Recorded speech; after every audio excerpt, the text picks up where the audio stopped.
जय हिंद प्यारे साथियों, कैसे आप सभी। उम्मीद है कि आप सभी स्वस्थ और तंदुरुस्त होंगे और पूरी ईमानदारी से अपनी तैयारी कर रहे होंगे। मैं आज स्वागत करती हूँ आप सभी का आपके अपने परिवार लक्ष्यवर्धन। साथियों, आज हमारी हिंदी की 21वीं क्लास है और जो हमारा टॉपिक चल रहा है विशेषण।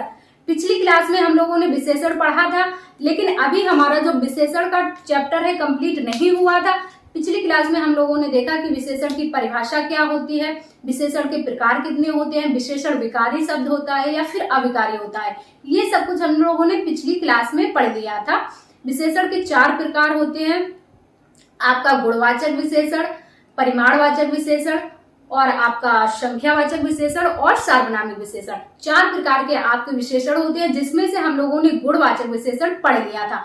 आज हम लोग नंबर 2 से पढ़ेंगे परिमाणवाचक विशेषण। तो साथियों, क्लास शुरू करने से पहले यदि आप चैनल पर नए हैं तो चैनल को सब्सक्राइब कर लीजिए, ताकि आगे आने वाली क्लासों के नोटिफिकेशन आपको समय पर मिलते रहे। साथियों, आप किसी भी एग्जाम की तैयारी कर रहे हैं जिसमें आपके हिंदी से क्वेश्चंस आते हैं, आप सभी के लिए ये क्लास ले सकते हैं। तो चलिए देख लेते हैं नंबर 2, परिमाणवाचक विशेषण।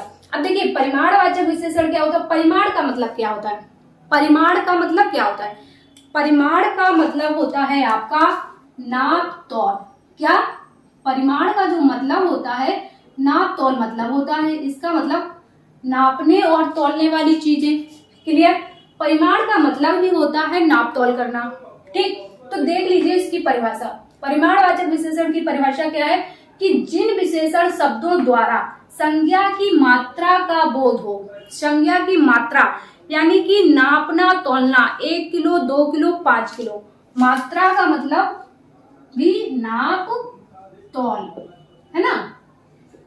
संज्ञा की मात्रा का बोध हो, उन्हें कहते हैं परिमाणवाचक विशेषण। मतलब नापा तौला जा सके लेकिन गिना ना जा सके, है ना। परिमाणवाचक विशेषण में क्या होता है, जिन चीजों को नापा तौला जा सके लेकिन गिना ना जा सके, उन्हें कहते हैं परिमाणवाचक विशेषण। इसके 2 भेद होते हैं। परिमाणवाचक विशेषण के 2 भेद होते हैं। इसके 2 भेद होते हैं। कौन कौन से 2 भेद होते हैं आपके? 2 भेद होते हैं। एक तो होता है आपका निश्चित परिमाणवाचक, एक होता है अनिश्चित परिमाणवाचक। एक हो जाएगा आपका निश्चित परिमाणवाचक, एक हो जाएगा अनिश्चित परिमाणवाचक। तो नंबर 1 हेडिंग डाल लीजिए, निश्चित परिमाणवाचक। क्या, निश्चित परिमाणवाचक। निश्चित परिमाण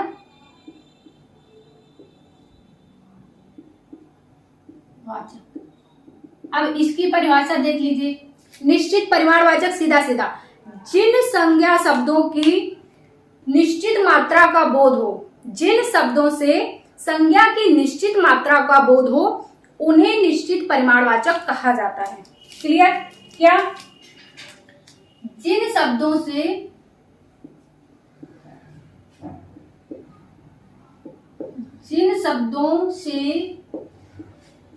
संज्ञा की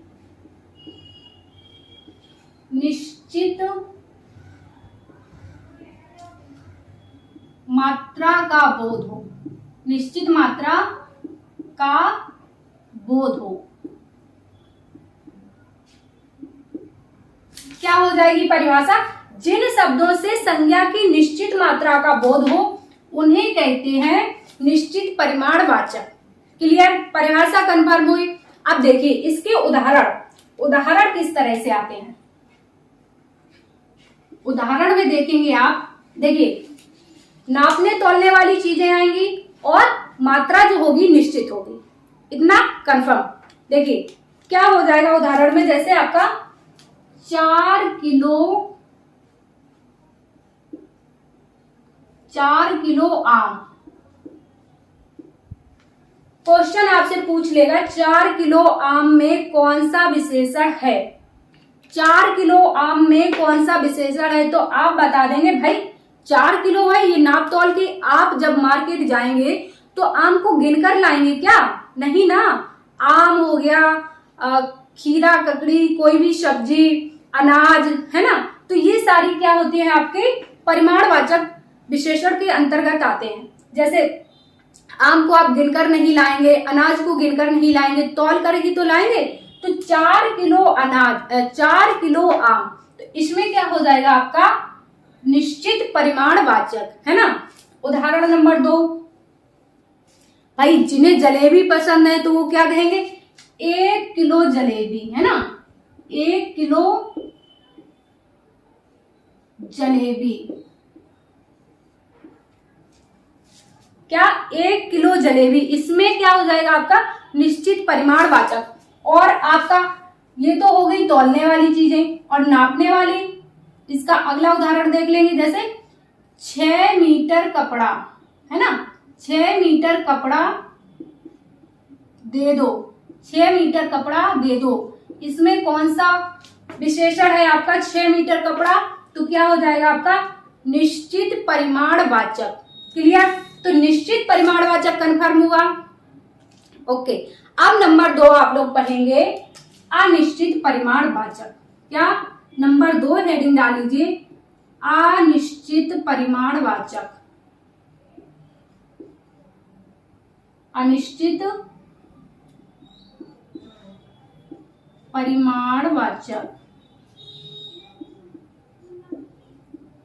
अनिश्चित परिमाण वाचक में क्या होगा, इसकी परिभाषा क्या हो जाएगी, देखिए, जिन शब्दों से संज्ञा की मात्रा का बोध ना हो, अनिश्चित, है ना, क्या हो जाएगी, मतलब जिन शब्दों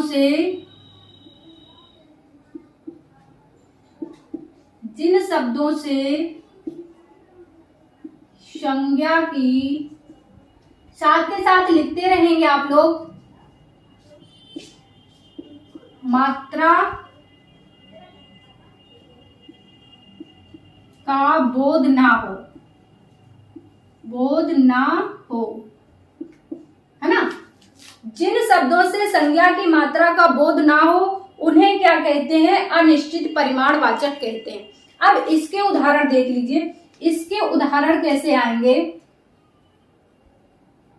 उदाहरण में क्या आएगा, थोड़ा, कुछ, ज्यादा, है ना, यही आएंगे। जैसे आप क्या है, आपके घर में चीनी खत्म हो गई और आपके घर में रिश्तेदार आ गए, है ना, तो आपकी मम्मी क्या बोलेंगी, जाओ पड़ोसी वाली आंटी से थोड़ी सी चीनी ले आओ, है ना। तो उसकी कितनी, थोड़ी सी, मतलब थोड़ी सी, कोई मात्रा नहीं बताई है कि 1 पाव लाना है, कि 200 ग्राम लाना है, कि 400 ग्राम लाना है ना। तो क्या थोड़ी सी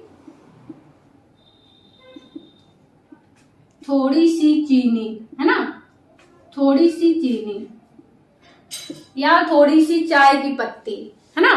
दूसरा हो जाएगा आपका, अब जैसे यहाँ पे निश्चित में क्या था, आपने कहा कि 4 किलो आम, आप मार्केट गए, आम वाले से कहा भाई 4 किलो आम दे दो, तो उसको पता है कि 4 किलो तुरंत 4 किलो रखेगा, आपको आम तौल कर दे देगा। अब आप जाएंगे, उससे कहेंगे भाई कुछ आम दे दो, तो वो आपसे पूछेगा कितना, कुछ, तो कुछ क्या हो जाएगा, आपने उससे कहा कुछ आम दे दो, है ना, कुछ आम दे दो, तो वो क्या करेगा, दे देगा तुरंत, नहीं, पहले पूछेगा कितना भाई, 1 किलो, 2 किलो, 5 किलो। तो क्योंकि उसको मात्रा का बोध नहीं है, अनिश्चित है, क्योंकि उसको समझ में नहीं आया कि उसको 1 किलो देना है या 5 किलो देना है या 40 किलो देना है। आपने कहा कुछ दे दो, तो वो कंफ्यूज है कि उसको नहीं पता कि कितना देना है, तो अनिश्चित हो गया, है ना। तीसरा हो जाएगा आपका बहुत आम पड़े हैं। जैसे मान लीजिए आंधी आ जाती है ना, जब आंधी पानी आता है तो क्या होता है, पेड़ों से बहुत ज्यादा आम टूट के गिर जाते हैं। तो आप आएंगे देख करके खेतों से, तो घर पे क्या बताएंगे कि बहुत आम पड़े हैं, आपने गिने तो है नहीं, ना तो तौले हैं, है ना, तो आप क्या बताएंगे कि बहुत आम पड़े हैं। तो ये हो गया आपका परिमाणवाचक। नंबर 2 परिमाणवाचक क्लियर, ठीक, इसको नोट कर लीजिए। अब नंबर 3 आप लोग हेडिंग डाल लीजिए, संख्यावाचक विशेषण। अब देखिए संख्यावाचक विशेषण क्या होता है, जिन शब्दों से संज्ञा की संख्या का बोध हो, जिन शब्दों से संज्ञा की संख्या का बोध हो उन्हें कहते हैं संख्यावाचक विशेषण। क्लियर, इन्हें हम गिन सकते हैं परंतु नाप तोल नहीं सकते हैं। संख्यावाचक विशेषण को हम लोग गिन तो सकते हैं लेकिन नाप तोल नहीं सकते। ऐसा मान लीजिए कि ये संख्यावाचक विशेषण और परिमाणवाचक विशेषण एक दूसरे के अपोजिट होते हैं। परिमाणवाचक में हम लोग नाप तोल सकते हैं, गिन नहीं सकते, और संख्यावाचक में क्या होता है, संख्यावाचक में हम लोग गिन सकते हैं लेकिन नाप तोल नहीं सकते। क्लियर। अब देखिए संख्यावाचक विशेषण के दो भेद होते हैं, इसके आपके दो भेद होते हैं। दो भेद कौन कौन से होते हैं? एक तो हो जाता है आपका निश्चित संख्यावाचक, क्या एक जो है आपका हो जाता है निश्चित संख्यावाचक। आप लोग अपनी कॉपी पे नोट करते रहेंगे, है ना, संख्यावाचक। अब निश्चित संख्यावाचक क्या होता है? जिन शब्दों से संज्ञा की निश्चित संख्या का बोध हो,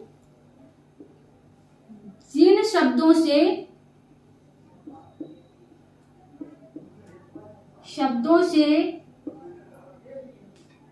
संज्ञा की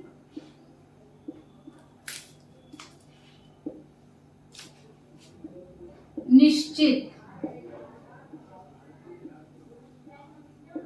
संख्या का बोध हो, है ना, निश्चित संख्या का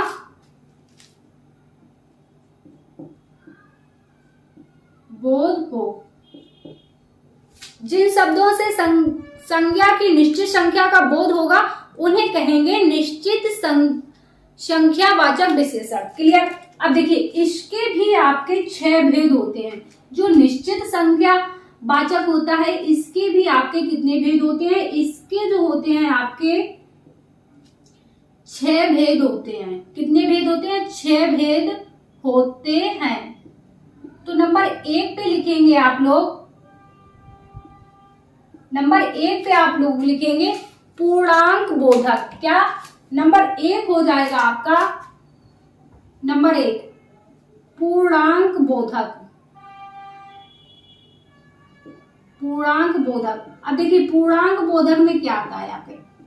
पूर्णांक मतलब जिनके अंक पूरे हो। पूर्णांक का क्या मतलब होता है?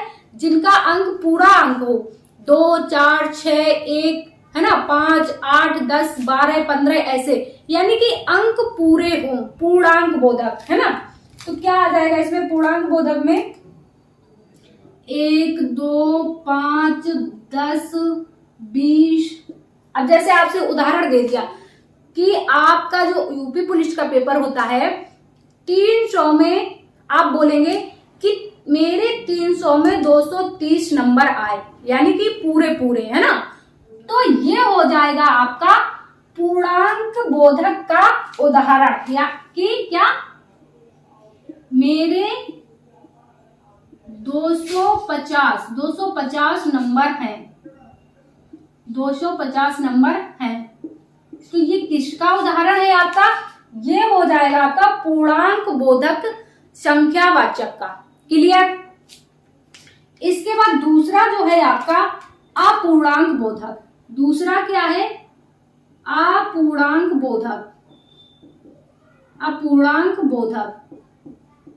अपूर्णांक बोधक में क्या आते हैं आपके? देखिए अपूर्णांक बोधक कैसे आते हैं, जैसे सवा, ढाई, 1.5, पौना, है ना, ये होते हैं आपके अपूर्णांक बोधक। क्या? सवा,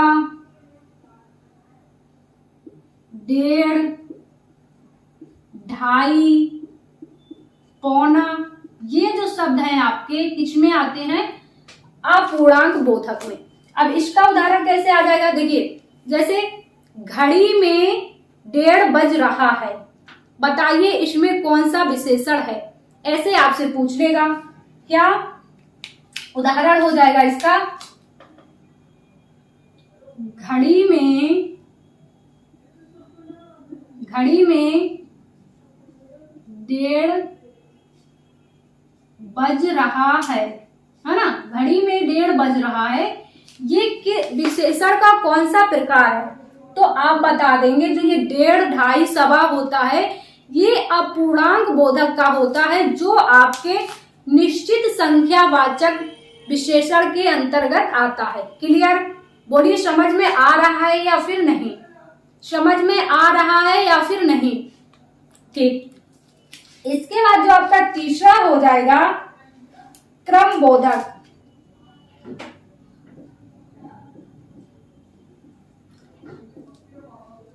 क्रमबोधक। अब क्रमबोधक में क्या होता है आपका? क्रमबोधक में क्या होते हैं? क्रमबोधक में होता है आपका जैसे पहला, है ना, पहला, दूसरा, तीसरा, चौथा क्रम से, है ना, ये होते हैं ना आपके क्रमबोधक। पहला, दूसरा, तीसरा, चौथा, पांचवा, आठवां, नौवां, है ना, ये होते हैं आपके क्रमबोधक। अब इसके उदाहरण कैसे बनेंगे? जैसे मान लीजिए आप जाएंगे ना एग्जाम हॉल में, एग्जाम हॉल में जाएंगे तब आपकी जो सीटें होंगी क्रम से होंगी, है ना, जो सीटें होंगी आपकी पहली, दूसरी, तीसरी, चौथी, ऐसी, है ना। तो आप बताएंगे कि मेरी जो सीट थी, मेरी सीट पहली है ना, पहली है। जैसे मान लीजिए कि आपके साथ आपके दोस्त भी गए हैं, अब जब आपका एग्जाम खत्म होने के बाद आप लोग एग्जाम हॉल के बाहर आए हैं, तब बातें करेंगे ना, यार मेरी तो सीट पहले नंबर पे ही थी, वहां तो सामने एग्जामिनर खड़ा था, इधर उधर भी नहीं देख पा रहे थे, है ना, ऐसी बातें करते हैं ना। तो ये आ जाता है आपका क्रमबोधक में। क्लियर? इसके बाद नंबर 4 पर आएगा आपका आवृत्ति बोधक। क्या? आवृत्ति बोधक। अब आवृत्ति बोधक में क्या होगा? देखो आप, आवृत्ति बोधक में होगा आपका 2 गुना, 4 गुना, 10 गुना, 20 गुना, है ना, 2 गुना। आवृत्ति बोधक में जो होते हैं आपके 2 गुना, 3 गुना, 10 गुना, ये सारे जो होते हैं आपके उदाहरण आवृत्ति बोधक के होते हैं। क्या इसका उदाहरण किस तरह से बनेगा? इसका उदाहरण बनेगा आपका कि मेरे पास आपसे 4 गुना ज्यादा सामान है। क्या? मेरे पास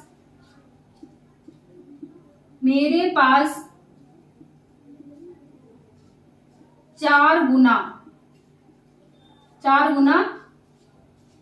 ज्यादा है ना। तो ये इस तरह से बन जाएगा। 4 आपके क्लियर हुए, इसको आप लिखिए। इसके बाद 5वां है आपका, 5वां लिखेंगे समूह बोधक। क्या? समूह बोधक। अब समूह बोधक में कौन सा आता है आपका? क्या आएगा? चारों, पांचों, ये समूह होता है ना, चारों लोगों का, पांचों लोगों का, दोनों लोगों का, तीनों लोगों का, है ना, चारों, पांचों। तो ये होगा आपका चारों, पांचों, तीनों, ऐसे शब्द जो आएंगे आपके समूह बोधक के अंदर आएंगे। अब इसका उदाहरण किस तरह से बनेगा? देखिए इसका उदाहरण देख लीजिए। उदाहरण में जो बनेगा आपका, क्या, जैसे मान लीजिए 4-5 बच्चे हैं, 4-5 बच्चे खेल रहे हैं, ऊधम कर रहे हैं, मतलब बहुत ज्यादा शोर शराबा कर रहे हैं। तो आप क्या, आप पढ़ रहे हैं, आप डिस्टर्ब हो रहे हैं, तो क्या कहेंगे? चारों बच्चों इधर आओ, चारों बच्चों इधर आओ, तुम्हें हम प्रसाद दें, है ना, ऐसे बुलाएंगे ना, चारों इधर आओ, फिर बताते हैं। तो वो क्या आएगा आपका समूह बोधक के अंदर? क्या? चारों बच्चों इधर आओ, है ना, इधर आओ। क्लियर? तो इस तरह से आएंगे इसमें उदाहरण। कंफर्म? अब नंबर 6 इसी का है आपका। क्या? नंबर 6 इसका है प्रत्येक या फिर विभाग बोधक। प्रत्येक या फिर विभाग। अब इसमें कौन से शब्द आते हैं? इसमें आपके आते हैं जैसे हर एक, 4-4, 5-5, है ना, या 2-2। कैसे? हर एक मान लीजिए, प्रत्येक, 2-2, है ना। अब इसका उदाहरण देख लीजिए, उदाहरण कैसे बनेंगे। इसके जो उदाहरण बनेंगे, इसका उदाहरण बनेगा आपका, क्या, जैसे आप कहीं मतलब बैठे हैं या फिर कहीं कुछ कर रहे हैं, आपका बुलाया जाएगा आपका कि दो दो लोग इधर आओ, यानी कि एक इधर से दो दो लोग मेरे पास आओ, है ना, ऐसे बुलाए जाते हैं ना कि दो दो आओ या फिर चार चार आओ, दो दो लोग, है ना। इस तरह से इसके उदाहरण बन जाएंगे। क्लियर? तो आपको निश्चित संख्यावाचक के 6 पॉइंट क्लियर हुए, कंफर्म। इसके बाद आपका है अनिश्चित संख्या बोधक। अनिश्चित संख्यावाचक, संख्यावाचक का आपका दूसरा भेद है अनिश्चित संख्यावाचक। लिख लेंगे आप, अनिश्चित संख्यावाचक। अब देखिए अनिश्चित संख्यावाचक की क्या परिभाषा होती है आपकी। अनिश्चित संख्यावाचक की जो परिभाषा होती है, जिन शब्दों से संख्या का बोध ना हो, जिन शब्दों से संज्ञा की संख्या का बोध ना हो, उन्हें अनिश्चित संख्यावाचक कहते हैं। क्या? जिन शब्दों से संज्ञा की संख्या का निश्चित बोध ना हो, है ना, निश्चित बोध ना हो, उन्हें क्या कहते हैं हम? उन्हें कहते हैं अनिश्चित संख्यावाचक। अब देखिए इसके उदाहरण कैसे बनेंगे। जैसे इसके उदाहरण बन जाएंगे, अब जैसे आपसे पूछा जाएगा कि आपकी जो भर्ती आने वाली है इसमें कितने बच्चे तैयारी कर रहे हैं, इसके कितने तैयारी कर रहे हैं बच्चे, तो आप क्या बताएंगे? आपको कुछ आइडिया है? नहीं, आप बस मतलब एक सोच कर दिमाग लगाकर बता सकते हैं कि 20-25 लाख, यानी कि निश्चित नहीं, कंफर्म नहीं है कि हाँ 20 लाख या 30 लाख या फिर 40 लाख, ऐसी कोई आपके पास कंफर्मेशन नहीं है कि आप बता सके कि नहीं 20 लाख 2002 बच्चे इसकी तैयारी कर रहे हैं, है ना। तो आप क्या बताएंगे? आप बता देंगे बहुत सारे बच्चे, है ना, बहुत बच्चे तैयारी कर रहे हैं, बहुत बच्चे तैयारी कर रहे हैं, है ना। और दूसरा आप लिख लेंगे, इसी का दूसरा उदाहरण किस तरह से बन जाएगा कि कुछ बच्चे तैयारी छोड़ चुके हैं। जैसे आपका एज वाला मामला चल रहा है कि एज में छूट मिलेगी या नहीं, तो उसमें आप कहेंगे कि कुछ बच्चे जो हैं आपके तैयारी करना बंद भी कर चुके हैं, कुछ बच्चे तैयारी करना बंद कर चुके हैं, तैयारी बंद कर चुके हैं, है ना। क्लियर? तो ये आपको क्लियर हुआ संख्यावाचक विशेषण। अब आपका लास्ट है, लास्ट आप लोग लिख लेंगे सार्वनामिक विशेषण। नंबर 4 है आपका, हेडिंग डालेंगे आप लोग सार्वनामिक विशेषण। क्या? सार्वनामिक विशेषण। अब देखिए सार्वनामिक विशेषण क्या होता है। जिसने भी विशेषण की परिभाषा को ध्यान से पढ़ा है, जिसने भी विशेषण की परिभाषा को ध्यान से पढ़ा है, उनको ये वाला, अब देखिए इसकी परिभाषा क्या कह रही है आपकी, सार्वनामिक विशेषण। जब कोई सर्वनाम शब्द, क्या? जब कोई सर्वनाम शब्द संज्ञा से पहले आकर विशेषण की तरह विशेषता प्रकट करता है, जब कोई सर्वनाम शब्द संज्ञा से पहले आकर विशेषण की तरह विशेषता प्रकट करेगा, तो उन शब्दों को क्या कहते हैं? सार्वनामिक विशेषण कहते हैं। क्लियर? परिभाषा क्लियर हुई? ठीक। अब देखिए इसके एग्जाम्पल, इसके उदाहरण किस तरह से बनते हैं। जैसे आपका उदाहरण लिखा है, जैसे लिखा है कि आम मीठे हैं, आम मीठे हैं, है ना, आम मीठे हैं। अब आपने बोला कि आम मीठे हैं, भाई आम मीठे हैं, ठीक है, आम मीठे हैं, लेकिन कौन से आम? बहुत सारे आम होते हैं ना, ये आम, वो आम, या वहां के आम, कौन से आम मीठे हैं भाई? आम तो मीठे हैं, ठीक है, लेकिन कौन से? तो आपका जो ये आप बताएंगे ना कि ये वाले आम मीठे हैं या फिर ये वाले आम मीठे हैं। तो ये आम क्या हो गया आपका? आम क्या है? आम क्या है? आम आपका संज्ञा है ना, आम जो है आपका संज्ञा है ना। और क्या परिभाषा में क्या बोल रहा है कि संज्ञा से पहले आकर, जो सर्वनाम संज्ञा से पहले आकर विशेषण की तरह विशेषता प्रकट करते हैं, वही तो कहलाते हैं सार्वनामिक विशेषण। कोई दिक्कत नहीं ना। जो संज्ञा से पहले आ गए और विशेषण की तरह विशेषता बता रहे हैं कि यही वो आम है जो मीठे हैं, है ना। तो ये आम मीठे हैं, तो ये हो गया आपका सार्वनामिक विशेषण। क्लियर? आया समझ में? नहीं।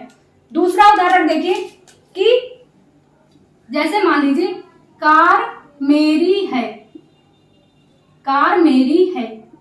अब आप पार्किंग में खड़े हैं, बोल रहे हैं कार मेरी है। अब भाई वहां तो बहुत सारी कार खड़ी है, कौन सी वाली कार आपकी है? कार क्या है आपकी? कार जो है आपकी संज्ञा है। अब संज्ञा से पहले आप जब सर्वनाम लगाएंगे तभी तो आपको क्लियर होगा या सामने वाले को क्लियर होगा कि कौन सी कार आपकी है ना। तभी तो कोई समझ पाएगा कि आपकी कौन सी कार है। तो आप बताएंगे कि यह वाली कार मेरी है ना। यह कार मेरी है। अब आपका वाक्य पूरा हुआ। कार क्या है? आपकी संज्ञा है और यह क्या है? सर्वनाम। तो संज्ञा से पहले सर्वनाम आकर विशेषण की तरह विशेषता प्रकट करते हैं, उन्हें कहते हैं सार्वनामिक विशेषण। क्लियर? तो आपका सार्वनामिक विशेषण भी क्लियर हुआ। अब देखिए जो सार्वनामिक विशेषण होता है ये आपका दो तरह का होता है, मतलब इसके दो भेद होते हैं। तो सार्वनामिक विशेषण होता है, बस लिख लेंगे, इसके दो भेद होते हैं। दो भेद कौन कौन से आपके? मौलिक, पहला आपका मौलिक और दूसरा यौगिक सार्वनामिक, है ना। इससे इतना ही पूछा जाएगा, ज्यादा नहीं पूछा जाए। यौगिक सार्वनामिक। क्लियर? तो विशेषण का चैप्टर आपको क्लियर हुआ। उम्मीद है कि विशेषण आपको बहुत अच्छे से समझ में आया होगा। यदि आपको ये क्लास पसंद आई है तो क्लास को ज्यादा से ज्यादा लाइक और शेयर कीजिए। चैनल पर नए हैं तो चैनल को सब्सक्राइब कर लीजिए ताकि आगे आने वाली क्लासों के नोटिफिकेशन आपको समय पर मिलते रहे। तो साथियों आज की क्लास को हम लोग यहीं तक रखते हैं। मिलते हैं आप सभी से किसी और क्लास में। जब तक के लिए स्वस्थ रहिए, मस्त रहिए, अपनी तैयारी करते रहिए। जय हिंद साथियों।